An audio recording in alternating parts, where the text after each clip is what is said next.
Welcome to Mercedes-Benz Classic Centre in Stuttgart. I'm here with the new 7th generation version of the S-Class, and I'm actually surrounded by all its ancestors. And in this video, I'm going to talk you through each and every one of them so you can see how the S-Class developed over the years. Buying a new car? Then head to CarWow, and my team will help you find your next car at a fair price. CarWow, your one-stop car buying comparison site. This is where it all began in 1904 with the Mercedes Simplex 60 horsepower Ricer limousine. It's the great-great-great-great-grandfather to the S-Class, and it was owned by a chap called Emil Jelinek, and he's the guy who actually gave Mercedes its brand name. Next came this, the Nürburgring 460. It actually had the name Mercedes-Benz because by now Daimler and Benz had merged. So this car was tested at the Nürburgring, that's where it gets its name from, and it was quick for its day. 60 miles an hour and also very reliable. Then in 1951 came this, the 220. The design of it is actually inspired by a one-off car that Mercedes-Benz built for the German Chancellor of that time. And it was the first time that the letter S went on a luxury car from Mercedes, because you could get an S version of this with a larger, more powerful engine, more luxurious interior and a larger body. Now here we have the great-grandfather for the S-Class. It's the 220 Ponton from 1955. So Ponton in English would be pontoon, and it refers to a bridge. It's a makeshift bridge, of which there'd be quite a lot in Germany following the war. Now the design of this car is a three-box design. It's the first time that you had that on a Mercedes, and that mimics a pontoon bridge, hence the name. It's also the first Mercedes to get a unibody construction. So instead of a chassis with a body on top, it's all one unit, and that means there's more space inside. It also uses the axles of a racing car. And as with the previous model, you could get an S version which was more powerful and more luxurious. In 1959, the Heckenfloss was introduced. Now it's called Heckenfloss, which means tail fin, and you can clearly see that this car was inspired by American cars of this era. It was the first time Mercedes ever really thought about safety, so you had crumple zones in the front, you had a safety cell for where the passengers sat, and you could get a 220 version, a 220S, a 220 SE, and this is the 300 SE Lang, which stands for long, because it's very long. And this car was available with optional central locking. It had a nickname, the Parksteiger. Probably said that wrong, but what that means is it's a sort of German joke based on parking assistant, because they used to use the fins at the back to know where the rear of the car was when they were reversing up, so they didn't damage the back end. Bit like an old-fashioned form of parking camera. In 1965, the father of the S-Class arrived. This is actually a 300 SEL 6.3 from 1969, and really this was the first time that Mercedes started to fit huge, powerful engines to its limousine. So this one has a 6.3 litre V8 with 250 horsepower.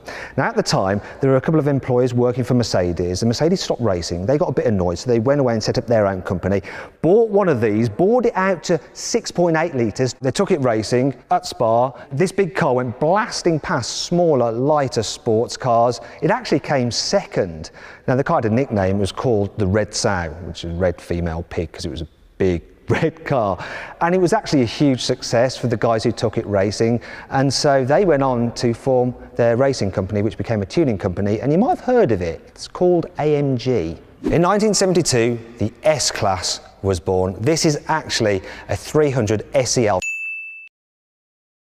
from 1980, and it had a 6.9 litre V8 with 286 horsepower. Now the S-Class was the first car from Mercedes to feature ABS. It was also the first S-Class to get a turbo diesel engine. In 1979, the second generation version of the S-Class arrived, and it had a few key features.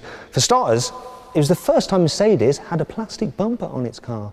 So you know it'd be chrome, but if you had a little parking ding, that would be damaged, whereas the plastic, more resilient. It actually had some safety features as well. It was the first car from Mercedes to have traction control, so to stop your wheels spinning up when you accelerate. It was also the first car ever to feature an airbag. Mercedes patented that design, but they gave it to other car makers to use for free to improve the safety for everyone. This particular car here is the end of the line 1991 560 SEL with a 5.5 litre V8 with 300 horsepower. The second generation version of the S-Class is actually the best-selling model ever, with more than 800,000 sold worldwide. Normally, they sell around 400,000 per model generation. In 1991, the third generation of the S-Class was introduced, and it pioneered many technologies which you get on modern cars today. So it was the first car to get electronic stability control. Also, it was available with satellite navigation, voice commands, braking assist. This one's got the parking sensors on it. It is all very, very modern. This particular car you see here is a 1998 320, so it's got a 3.2 litre engine. Now, if that's not enough for you, you could get it with a 6-litre V12 with 408 horsepower. In fact, it's the first time that an S-Class was available with a V12. A guy called Arnold Schwarzenegger had one, unsurprisingly. Now we come to the fourth generation version of the S-Class, which was introduced in 1998, and it features something called Distronic, which is a very clever cruise control system which uses a radar to keep you a safe distance from the car in front so you don't just drive into the back of it. It also featured a command system, which is a computer-based infotainment system, which has now been superseded by MBUX, and it also had active body control, which stopped the car from diving or pitching under accelerating and braking, or from rolling in the corners. This is actually a 2004 model year, so a later version of the fourth generation S-Class. In 2005, the fifth generation version of the S-Class came along, so that took the Distronic cruise control from the fourth generation model and added a plus to it, which meant it could use the car's brakes as well to bring you down to a complete stop in stop-start traffic, which is really handy. One thing for me about this car though, as illustrated by this late 2013 car, is the fact that the interior is much improved over that fourth generation car. Finally, we come to the sixth generation S-Class, so it's the model that's about to be replaced, and this one's looking a bit worse for wear because they've cut away a lot of the body panels so you can see all the tech in here, because there's absolutely loads on it. For instance, check this out. These are the little airbags for the massage function, and for the first time ever it could do different kinds of massages, even a hot stone massage. You also had special perfume being blown through the ventilation system. It had matrix LED headlights which could blank out part of its beam so you don't dazzle oncoming drivers. This car has so many sensors and cameras on it, it can actually drive itself, though obviously not legally on the road. It also has magic body control, so it uses a camera to look the road ahead and it can spot bumps, and when you approach them it'll lift up the wheels so that you don't feel the bumps as you drive over them. It was also the first Mercedes to feature two huge digital infotainment screens. It's absolutely rammed full of tech, and the new one is even more advanced. If you enjoyed the video, please give it a like. Also, comment below any kind of other videos you'd like us to do.